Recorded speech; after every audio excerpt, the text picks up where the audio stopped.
Baik, Pak. Kemudian untuk sayur sawinya Bapak makan seberapa banyak ya, Pak? Kalau untuk sawinya kemarin kira-kira saya makan 3 sendok makan deh, Bu. Itu sawi ijo. Kira-kira sebanyak ini atau tidak ya, Pak? 1 Iya sendok iya, makan. benar. Ya, berarti Bapak Iya benar. makan 1 sendoknya ya 3 sendok makan atau 45 gram ya, Pak? Baik, Pak. iya, Untuk Bu. minumnya, apa Bapak masih memakai gelas mak yang sama atau berbeda? Nah, kalau untuk minumnya saya selalu pakai gelas pakai yang sama yang tadi. Sebentar ya, Pak. Baik, berarti sehabis makan pada pukul 1 Bapak minum segelas mak yang 290 ml ya, Pak. Selanjutnya makan pada pukul 7 malam ya, Pak. Bapak makan sup ayam dan nasi putih. Bisa tolong dideskripsikan isi sup ayamnya? Ya saya makan masakan ibu saya. Nah, isinya tuh ada kentang, wortel, ayam filet, terus ada buncis juga, Bu. Nah, saya makannya itu di mangkuk ayam. Baik, Pak. Untuk kentang, wortel, dan buncisnya, kira-kira masing-masing dari mereka jumlahnya berapa ya, Pak? Oh, berapa ya, Bu? Kira-kira kalau kentangnya itu 2 sendok makan potongan sedang. Nah, kalau buncisnya itu kira-kira 2 sendok makan. Baik, Pak. Berarti sehabis makan, Bapak minum segelas air putih yang di gelas mak yang sama ya, Pak. Selanjutnya pada pukul 7 malam, Bapak makan sup ayam dan nasi putih. Bisa tolong dideskripsikan isi dari sup ayamnya? Karena itu kan masakan ibu saya isinya kentang, wortel, ayam filet, sama ada buncisnya sih, Bu. Nah, saya makannya itu di mangkuk ayam, Bu. Oke, baik ya Pak, di mangkuk ayam. Untuk kentang, wortel, dan buncisnya, kira-kira masing-masing dari mereka jumlahnya berapa ya Pak? Berapa ya, Bu? Kalau kentang tuh kayaknya kira-kira 2 sendok makan, tapi potongannya sedang. Terus kalau untuk buncisnya sendiri, itu kira-kira 2 sendok makan juga. Kalau untuk wortelnya 3 sendok makan sih. Nah, kalau ayamnya ada kira-kira 3 sendok makan deh, Bu. Ibu saya tuh pakai ayam filet, terus dipotong dadu. Baik Pak. Eh, Kalau potongan wortelnya, 1 sendoknya seperti ini ya Pak, kira-kira. Iya, Bu. Ya, baik. Berarti dari yang Bapak makan itu sisanya itu kuah ya Pak? Apakah Bapak menghabiskan sup ayam dan kuahnya? Iya, benar. Iya, baik.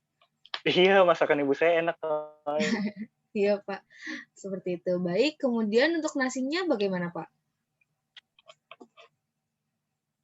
Kalau nasinya sama seperti tadi, Bu, tapi cuma satu centong nasi doang dan pasti habis. Ya, baik Pak.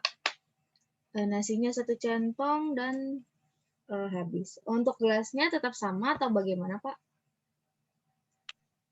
Untuk gelasnya tetap sama, Bu, tapi kalau untuk sup ayam sebelum tidur saya cuma makan ayam 3 sendok makan. Apaan sih, Mae? Entar dulu. Gue salah nanya, gue harusnya kita lanjut ke makanan terakhir ya Pak. Abis itu baru bilang, iya Bu, tetap sama Bu, gitu. Lupa. Apaan? Gue tampol ya. Soalnya dia mau jangan pas sahur. Iya, iya, iya, iya. Soalnya dia mau absen. Iya, iya. Absen apaan? Sampai sahur. Mae, kok tiba-tiba makan ayam sih, Mae? Kan Oh, kita ih, lanjut ke makanan terakhir fake ya banget Pak. ini fake. Eh, jangan di-record dulu. Oh, ini sambil record. Baik Pak, untuk gelasnya tetap sama kan Pak? Kita lanjut ke makan terakhir ya Pak.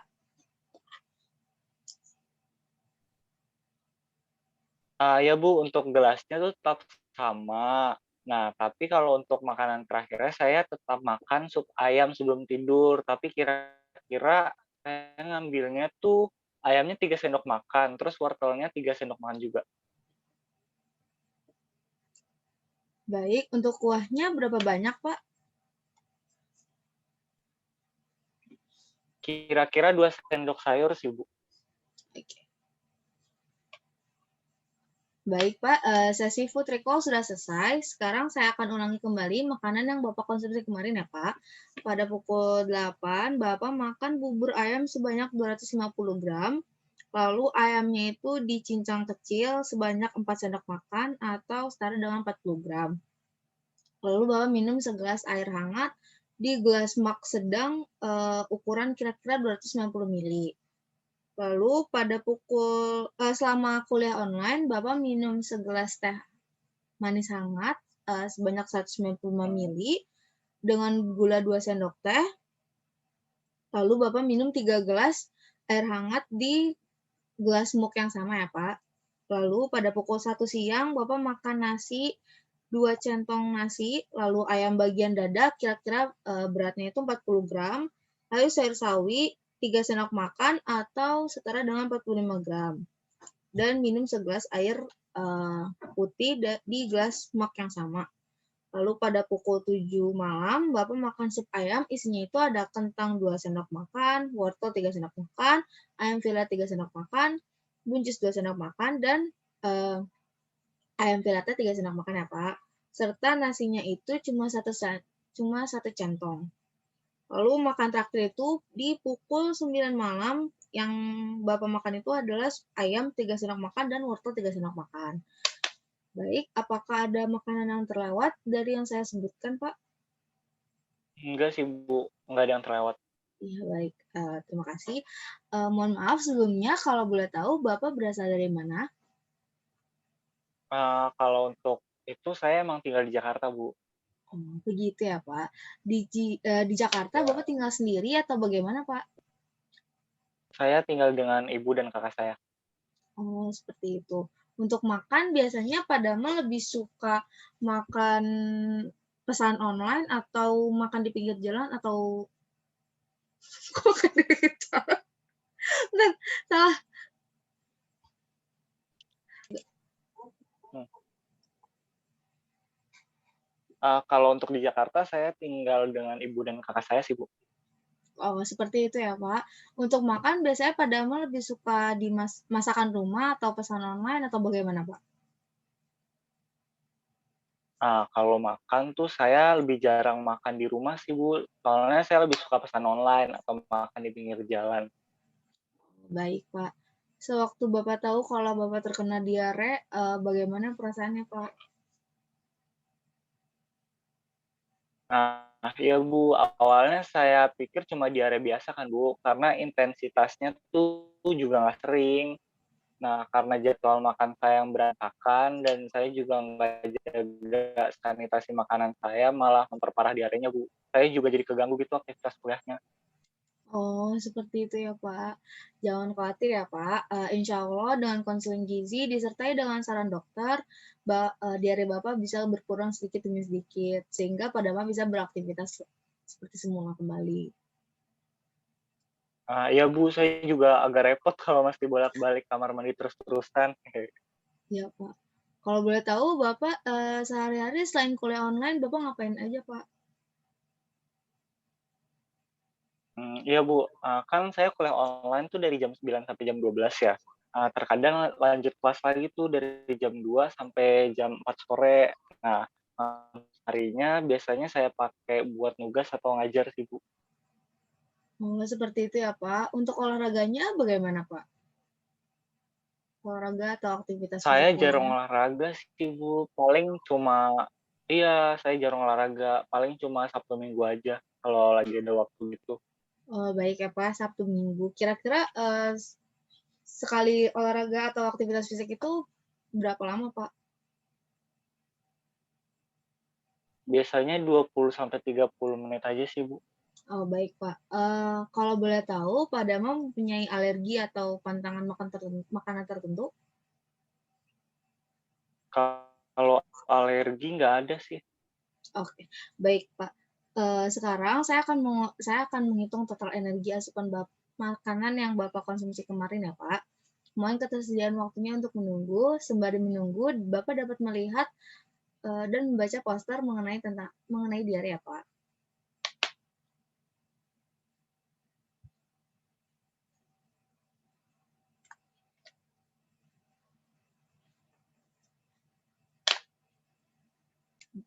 Oh ya udah.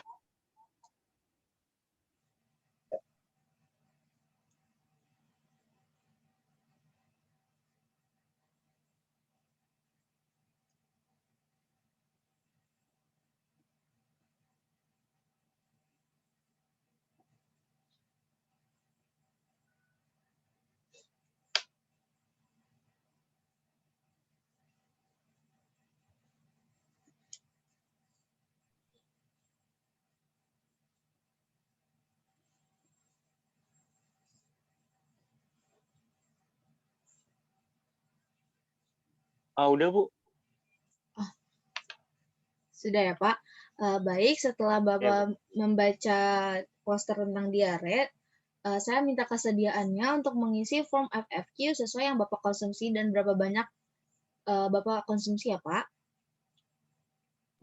Tapi maaf Bu, saya belum ngerti cara ngisinya gimana. Ya, baik begini ya Pak, saya jelaskan terlebih dahulu. Jadi untuk kolom hari, jika dalam sehari itu setiap harinya Bapak berapa banyak Bapak konsumsi bahan makanan tersebut, maka Bapak mengisikan berapa kali dalam hari tersebut. Jika jarang dikonsumsi atau bahkan tidak dikonsumsi sekalipun, maka tuliskan juga Pak berapa kali Bapak konsumsi bahan tersebut dalam sebulan. Apakah pada mengerti? Ulang-ulang bahasanya nggak enak banget. Paham Bu. Ulang-ulang.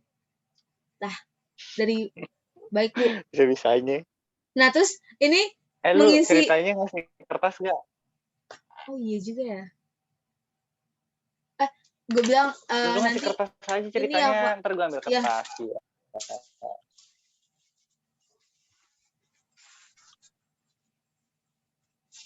terus nanti lo pura-pura isi dam.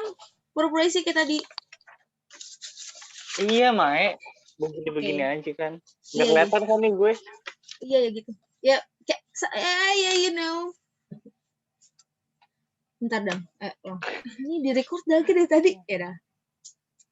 Aduh, PR nih ngambil pulpen. Ih, bohongan aja emang kelihatan pulpennya. Enggak. Hah? Gimana sih? Ya dah ya. Ya. 1, 2, 3. Lo yang bilang baik Bu dulu ya, sudah selesai.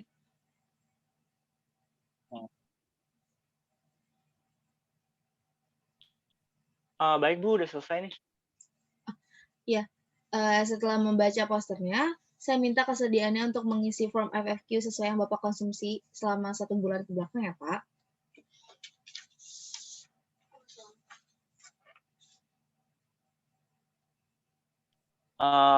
Bu, tapi maaf saya belum mengerti cara ngisi formulirnya gimana. Ya, baik begini ya Pak, saya jelaskan kembali. Untuk kolom hari, jika dalam sehari itu berapa banyak yang Bapak konsumsi bahan makanan tersebut. Nah, jika ada bahan makanan yang kurang atau bahkan sedikit Bapak konsumsi dalam sebulan, maka tetap Bapak cantumkan ya Pak. Apakah dapat dimengerti Pak penjelasan saya? Ya, paham Bu. Ya, ini untuk form FFQ-nya, Bapak boleh isi terlebih dahulu.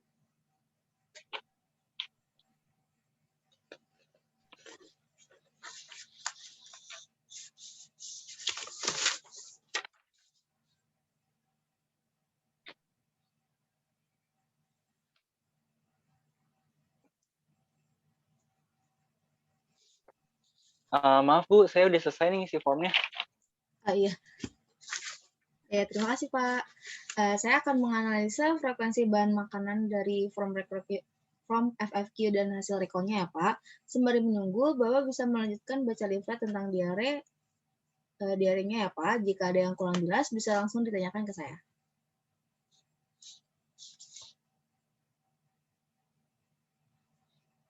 Baik Bu.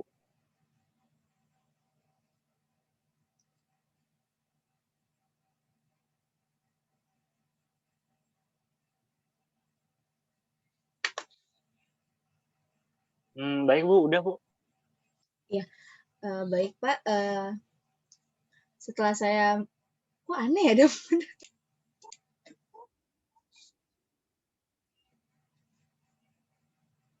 Sudah Bu, saya udah selesai nih bacanya. Ya, baik Pak, setelah saya selesai menganalisa form FFQ bahan makanan, hasilnya untuk makanan pokok yang paling sering dikonsumsi padamu itu, Oh, harusnya gue ngejelasin, Dam. Ih, konyol dah gue.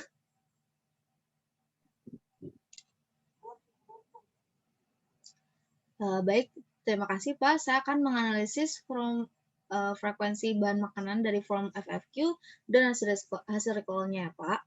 Sembari menunggu, saya akan menjelaskan tentang poster dari diare. Nah, di sini ada tentang cegah diare dan hal-hal yang bisa dilakukan sebagai upaya pencegahan nih Pak.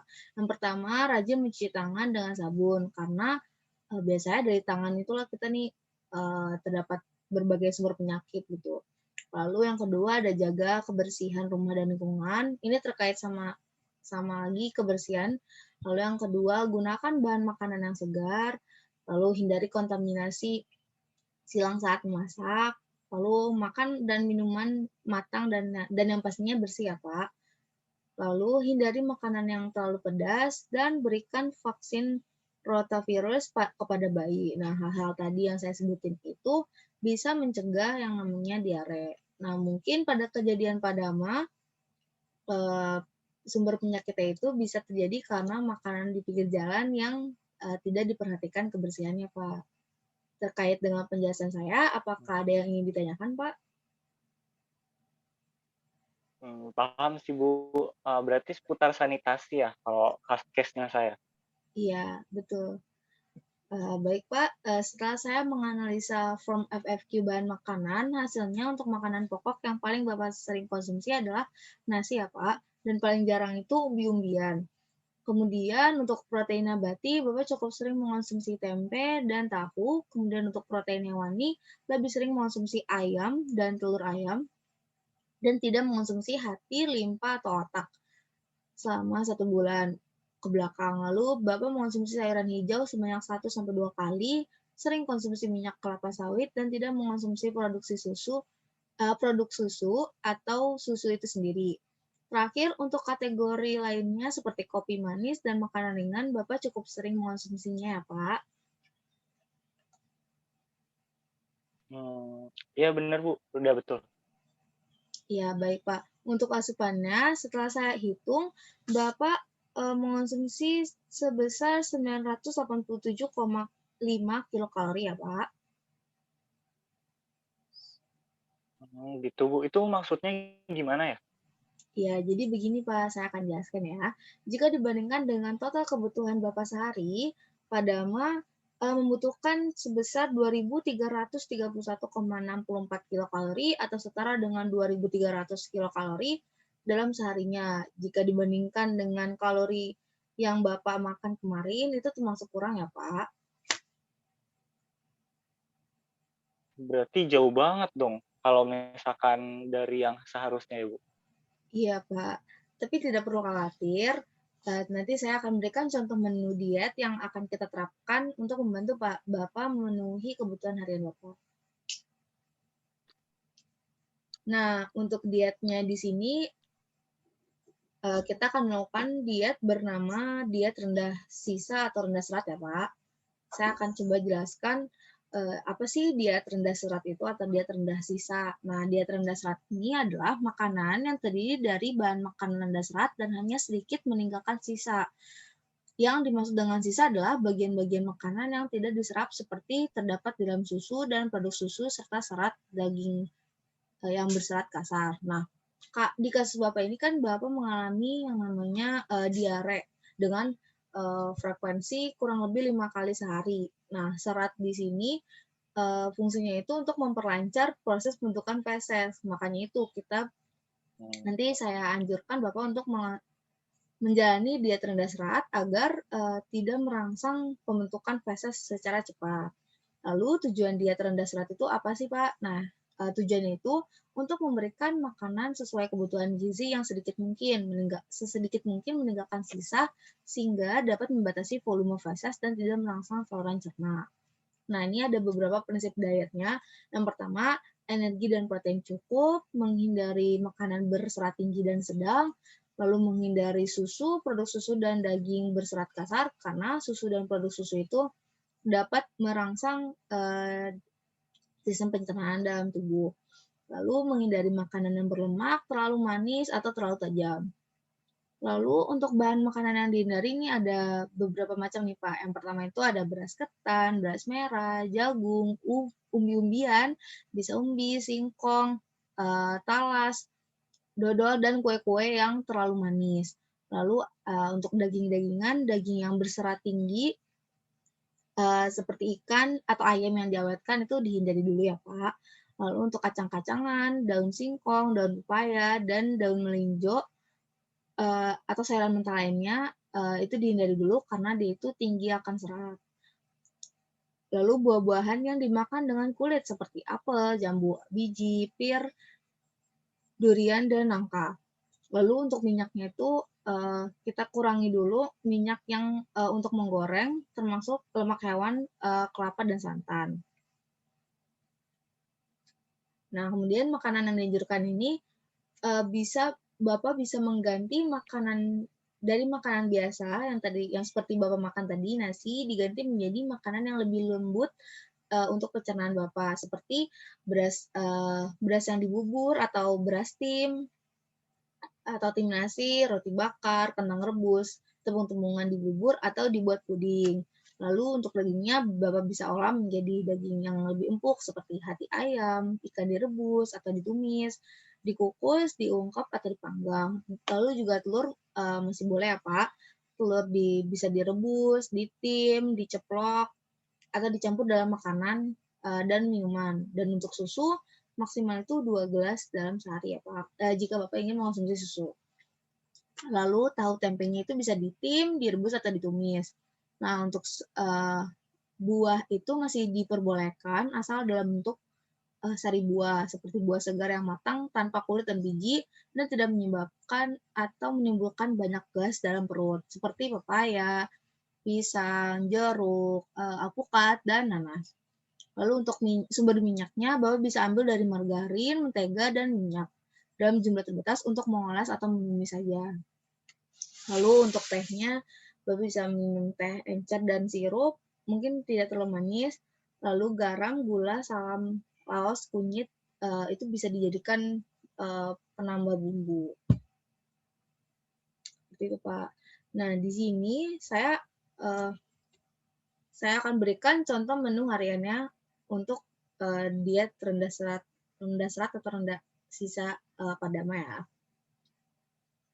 Nah, di sini yang pertama itu pukul 7 Bapak makan nasi tim dengan lauknya tim tuna, bakso tahu, sayur sop, itu isinya ada wortel, buncis, daging ayam, dan minyak. Lalu dan buah potongnya itu pepaya. Lalu pada pukul 10 Bapak contoh menunya itu ada stup roti. Lalu pada pukul 1 itu ada love ayam. Itu kemudian ada sup tahu, cah kangkung, dan buah potong. Lalu pada snack sorenya yaitu pukul 14 sore atau 4 ya. Itu ada papais pisang dan jus buah sayur. Nah, jus buah sayurnya itu bisa Bapak ganti-ganti tuh. Kalau saya ngasih sarannya di sini ada jeruk manis dan wortel. Bapak bisa ganti dengan mangga mungkin atau pepaya dengan wortel dan lain-lain. Lalu pukul 6 sore Bapak contoh menunya itu ada nasi tim, semur hati ayam, tim tahu, sayur labu kuning, dan buah. Dan snack malamnya atau snack terakhirnya itu ada puding ubi ungu. Nah, dari total energi yang saya buat tadi, total hariannya itu ada 2.224,8 kalori atau setara dengan atau kurang lebih 2.200. Nah, jika dibandingkan dengan kebutuhan Bapak sebesar 2.331, itu sudah mencapai kecukupan sebesar 95,4% ya, Pak.